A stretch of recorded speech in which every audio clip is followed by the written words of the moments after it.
On our Iraq War timeline. And we're joined right now by Democracy Now!'s own Renee Feltz, Democracy Now! Producer and reporter. Renee, you put together this timeline. Can you walk our viewers and listeners through it? What will they find if they go to democracynow.org? Right. Well, Democracy Now! Has been around for more than 15 years. For 10 of those years, the nation's been at war. And we tried to encapsulate some of that coverage in a way that was easy for people to access and browse through.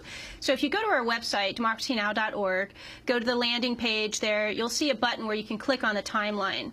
Once you get into the timeline by clicking there, you can scroll through it and look at videos. It begins before the invasion, actually, on February 15th. A lot of people remember that millions took to the streets to protest. Despite that, the U.S. went to war. One of the interesting videos at the beginning is you, Amy, on Charlie Rose doing a contentious interview, shall we say. You need to go to the website to see it. And it'll really help set the scene for the uniqueness of our coverage and bringing the voices of resistance, the voices of Iraqis. If you scroll down to the bottom, you can zoom in or zoom out, see all 10 years, just a few years.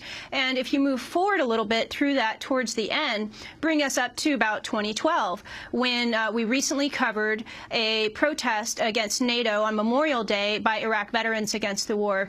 And I know a lot of the Iraq veterans, like the ones we have coming up, were touched by that footage. A lot of people will find it very striking. We include voices throughout the timeline, like that of Iraq veteran Thomas Young, who we'll hopefully hear from later this week. He's been through many challenges. His story was featured in the Body of War documentary. So people should go to our website, democracynow.org. You can use the timeline to browse the highlights of our decade of coverage and watch the videos. It's all right there, very easy to watch. Now, if you click on the Read More link for each of the videos, what it'll do is take you to our landing page for that day. And so perhaps you want to see on some of the early shows all 2 hours of our coverage. Some days we went long.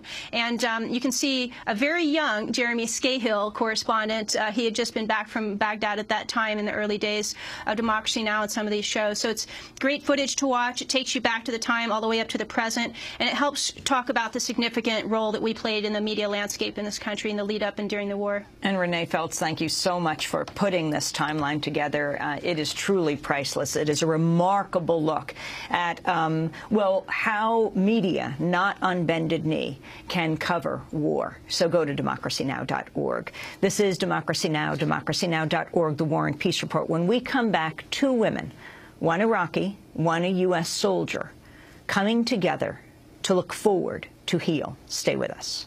Thanks so much for watching this report from Democracy Now!, your daily independent global news hour. We don't accept advertising or corporate funding, but rather rely on donations from viewers like you. Please make your contribution by visiting democracynow.org. We need your support today to keep bringing you this hard-hitting, in-depth reporting.